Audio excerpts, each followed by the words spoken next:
అందరూ కూడా బాగున్నారండి. గడిచిన దినములన్నీ ఆయన రెక్కల చాటును మనందరినీ కూడా భద్రపరిచి ఈరోజు ఈ యొక్క ఆదివారపు దినాన్న మనమందరము కూడా సజీవుల లెక్కలో ఉండి ఆయన నామాన్ని స్తుతించడానికి, ఆయన నామాన్ని కీర్తించడానికి దేవుడు మనకు చూపిన గొప్ప కృపకై మహిమ, ఘనత, ప్రభావములు మన యేసుక్రీస్తు వారికి మాత్రమే చెల్లునుగాక. ఆమేన్. ఈరోజు కొద్ది నిమిషాలు దేవుని యొక్క వాక్యపు మాటలను మనమందరం కూడా శ్రద్ధగా విందాం. దేవుని యొక్క వాక్యపు మాటలు వినే ముందు చిన్న ప్రార్థన చేసుకుందాం. అందరికీ కూడా తలలు వంచి ప్రార్థనలో ఏకీభవించండి. మమ్మల్ని మిక్కిలిగా ప్రేమించుచున్న అతి ప్రియ పరలోకపు తండ్రి, మీ శ్రేష్టమైన, ఘనమైన, అతి శ్రేష్టమైన, ఉన్నతమైన, పవిత్రమైన నామానికి స్తుతులు, స్తోత్రములు ప్రభువా. అయ్యా, గడిచిన దినములన్నీ మీ రెక్కల చాటి మీరు భద్రపరిచారు. ఈరోజు రీతిగా సజీవుల లెక్కలో ఉన్నామంటే అది కేవలము మీ కృప మాత్రమేనయ్యా. ఈరోజు జరిగే యొక్క ఆరాధన ఆది నుండి అంతం వరకు నీ యొక్క కృప చొప్పున మీరు జరిగించండి.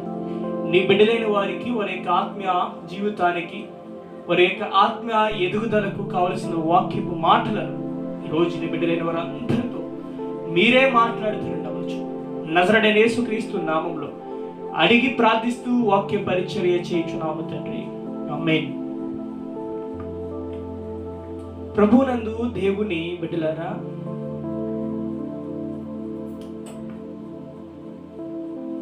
ఈ లోకంలో నివసించే సమస్త మానవాళిని మనం అధ్యయనం చేసినట్లయితే, అనగా సమస్త మానవాళిలో ఉన్న క్రైస్తవ బిడ్డలను మనం ఈరోజు అధ్యయనం చేసినట్లయితే,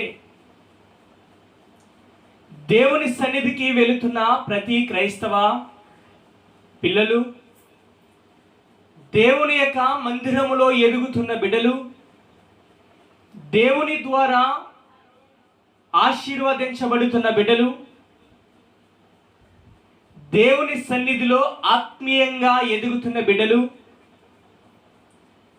దేవుని సన్నిధిలో అన్ని రకాలుగా దేవుని యొక్క సేవకులకు, దేవుని యొక్క పరిచర్యలో సహకారులుగా ఉంటున్న బిడ్డలకు, క్రైస్తవులము అని చెప్పుకునే ప్రతి బిడ్డలకు, అలాగే దేవుని బిడ్డలము అని చెప్పుకున్న ప్రతి బిడ్డలకు కూడా వారికి ఒక ఆలోచన, ఒక తలంపు, ఒక ఆశ అనేది ఉంటుంది. అదేమిటంటే, నేను దేవుని సన్నిధికి వెళుతున్నాను కదా, నాకు దేవుని ద్వారా మేలు జరగాలి. నేను యేసు ప్రభు గారిని నమ్ముకున్నాను కదా, చర్చికి వెళుతున్నాను కదా, వాక్యాన్ని వింటున్నాను కదా, ఎక్కడ మీటింగ్స్ అయినా సరే నేను వెళుతున్నాను కదా, ఇప్పుడు నాకు కావలసినది ఆయన ద్వారా నాకు మేలు జరగాలి అనే ఆశ, అనే తపన ప్రతి ఒక్కరిలో కూడా ఉంటుంది ప్రియ దేవుని బిడ్డలారా. ఆ ఆశ ఉండటం మంచిదే, ఆ తలంపు ఉండటం మంచిదే, ఆ కోరిక ఉండటము మంచిదే. కానీ వాటికి తగిన జీవితం మనలో ఎప్పుడైతే ఉంటుందో ప్రియ దేవుని బిడ్డలారా, నీవు అడగకుండానే, నీవు ఆశపడకుండానే నీ అక్కర్లను ఎరిగిన దేవుడు తగిన సమయంలో నీకు మేలు చేయడానికి ఆయన సిద్ధపడి ఉన్నాడు. దేవునికి మహిమ కలుగును గాక. ఆమేన్. దేవుని బిడ్డలారా, ఆయన నుండి మనం మేలు పొందుకోవాలంటే, ఆయన సన్నిధికి వెళుతున్న మనము, ఆయన సన్నిధిలో ఆత్మీయంగా ఎదుగుతున్న మనము, దేవుని సన్నిధిలో ఆత్మీయ అభివృద్ధిలో సాగుతున్న మనము కొన్ని పాటించవలసినవి ఉన్నవి. అవే ఈరోజు మనం ఏమిటని మనం గమనించినట్లయితే ప్రియ దేవుని బిడ్డలారా, మొట్టమొదటిగా మనం చూసినట్లయితే కీర్తనల గ్రంథము 31వ అధ్యాయము 19వ వచనాన్ని మనం గమనించినట్లయితే, నీ యందు భయభక్తులు గలవారి నిమిత్తము నీవు దాచి ఉంచిన మేలు ఎంతో గొప్పది. దేవునికి మహిమ కలుగును గాక. నీవు అడగకుండానే, నీవు కోరుకోకుండానే నీవు ఆశ పడకుండానే నీ కొరకు గొప్ప మేలును దాచిపెట్టాడంట. ఆ మేలు నీ పట్ల జరగాలంటే,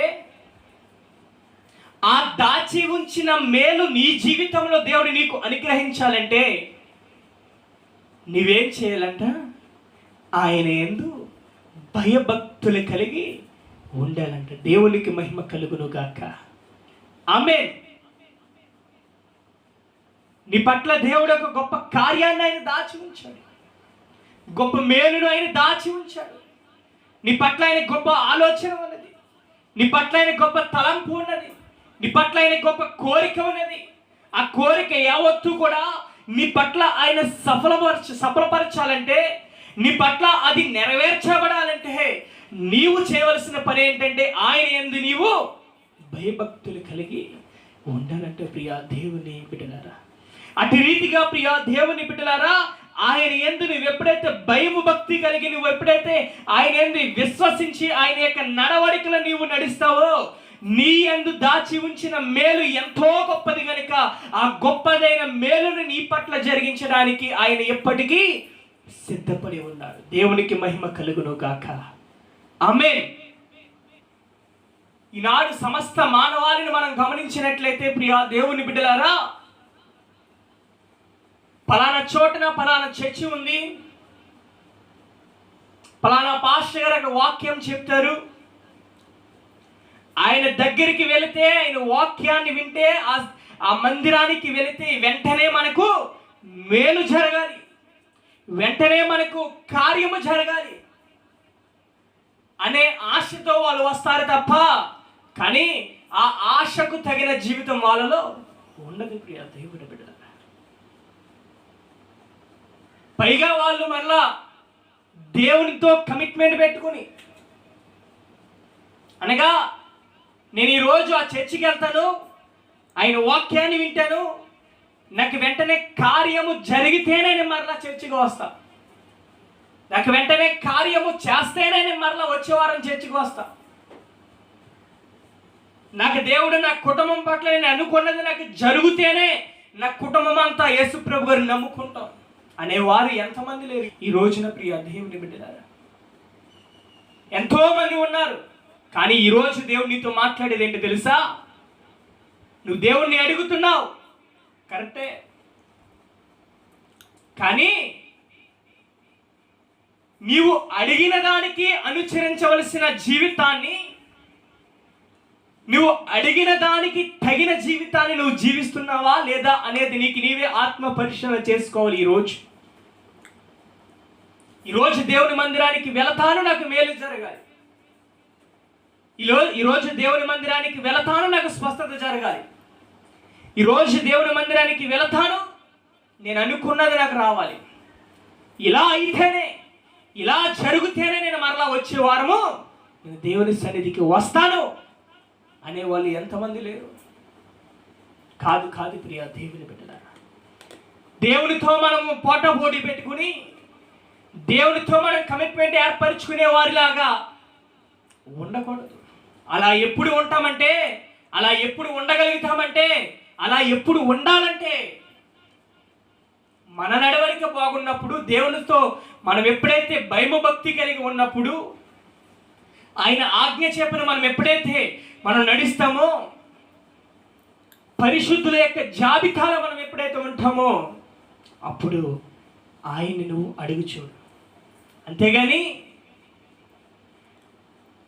నీవు ఇప్పుడు నార్మల్గా ఉంటూ దేవుని సన్నిధికి నేను వెళ్తాను, నాకు ఇది జరగాలి, నాకు ఇది జరిగితేనే నేను దేవుని సన్నిధికి వస్తాను అన్నట్లు నువ్వు అట్లా ఉండకూడదు ప్రియా దేవుని బిడ్డలారా. ఆయన సన్నిధికి వెళుతున్నా నీవు, దేవుని వాక్యాన్ని వింటున్నా నీవు, దేవునిలో ఎదుగుతున్నా నీవు, నీ కొరకు దాచి ఉంచిన మేలు ఎంతో గొప్పది ప్రియా దేవుని బిడ్డలారా.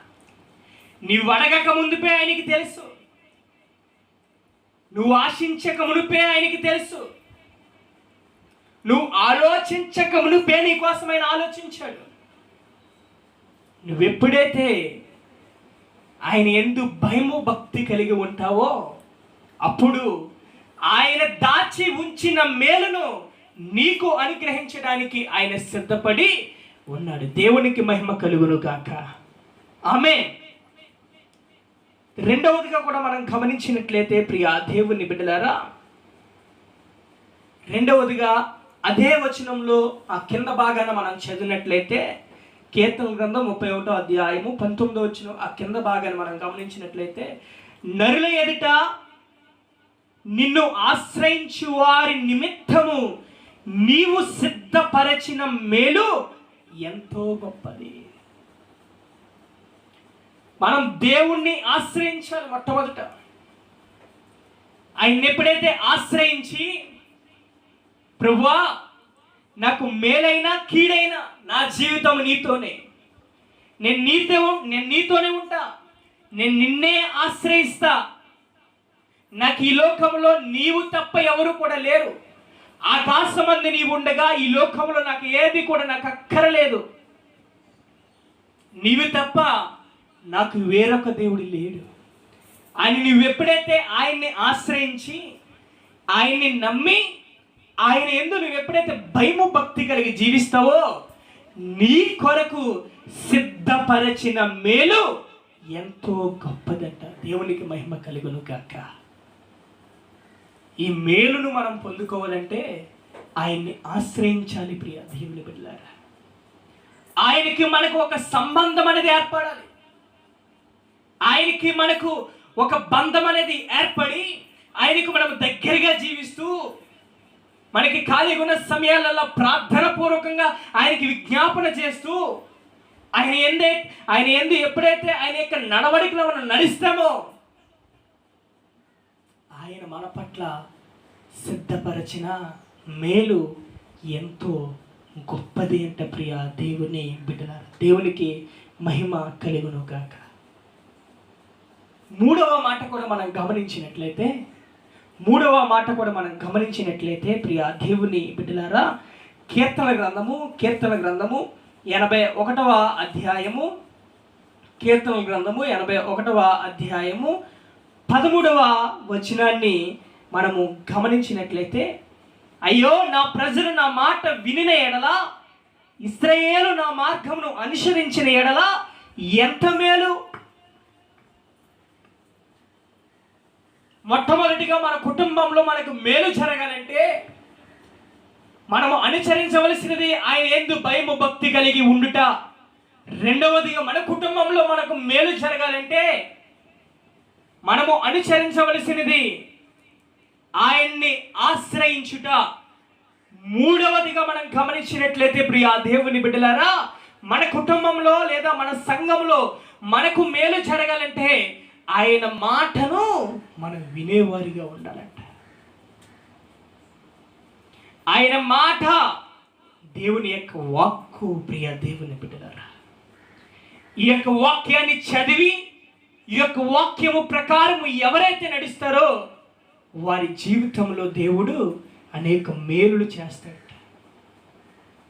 ఆయన మాట విని ఆయన మార్గములను అనుసరించాలి. దేవుని యొక్క వాక్యాన్ని చదువుతున్న మనము, దేవుని యొక్క వాక్యాన్ని వింటున్న మనము, దేవుని యొక్క వాక్యాన్ని చెబుతున్న మనము, ఆయన వాక్యాన్ని విని ఆయన వాక్యం అనే మార్గంలో మనం ఎప్పుడైతే నడుస్తామో మన పట్ల ఆయన తన మేలును చేయడానికి సిద్ధపరిచి ఉన్న దేవుడు అంట. దేవునికి మహిమ కలుగును గాక. మొట్టమొదట ఆయన మేలు చేయాలంటే మనం అనుసరించవలసింది ఏంటి? దేవుని యందు భయము భక్తి కలిగి ఉండుట. రెండవది ఆయన్నే ఆశ్రయించుట. మూడవది ఆయన మాటను విని ఆయన మార్గములో మనము నడుచుట. ప్రియ దేవుని బిడ్డలారా, ఇంతవరకు కూడా ఒక కమిట్మెంట్ ప్రకారంగా అనగా ఒక ఆర్డర్ ప్రకారంగా నేను దేవుని మందిరానికి వెళ్తాను, దేవుని వాక్యాన్ని వింటాను, కానీ నా పట్ల ఇది కంపల్సరీ జరుగుతేనే నేను మరలా వస్తా, ఇది జరిగితేనే, ఇది చేస్తేనే నేను దేవుని నమ్ముతా అనే అల్ప విశ్వాసాన్ని అనే ఆర్డర్ నీ నుండి తీసివేసుకోవాలి.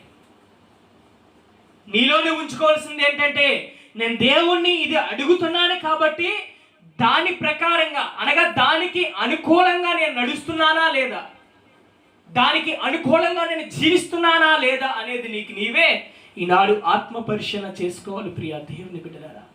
దేవుని అడుగు, తప్పులేదు. నువ్వు అడిగితే నీ అక్కర్లన్నీ కూడా తీర్చడానికి ఆయన సిద్ధపడి ఉన్న దేవుడు. నువ్వు అడిగితే ఆయన తలుపు తీయడానికి సిద్ధపడి ఉన్న దేవుడు. అడుగు, కానీ అడుగు ప్రతి వాటికి ప్రియా దేవుని బిడ్డలారా, వాటి ప్రకారంగా వాటికి తగిన జీవితాన్ని నువ్వు జీవిస్తున్నావా లేదా అనేది మొట్టమొదటి నీకు నీవు ఆత్మ పరిశీలన చేసుకుని అప్పుడు దేవుడి మీద ఒక కమిట్మెంట్ ప్రకారంగా అడుగు, నీ కార్యం జరిగిస్తాడు. అవేమీ లేకుండా ఇది చేస్తేనే నేను దేవుడి మందిరానికి వెళతా, ఇది జరిగితేనే నేను మరుసటి వారం వస్తా అన్నట్లు నువ్వు ఆర్డర్ వేసేవారిగా ఉండకూడదు ప్రియా దేవుని బిడ్డలారా.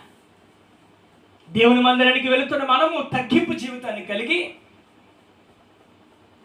దేవుని మందిరానికి వెళుతున్న మనము విశ్వాసంతో మొరపెడుతూ, మన మొరను వినిన దేవుడు, మన అక్కర్లను ఎరిగిన దేవుడు తగిన సమయములో మనకు కావలసిన మేలైన కార్యాలు ఆయన మన పట్ల చేయడానికి సిద్ధపడి ఉన్నాడు.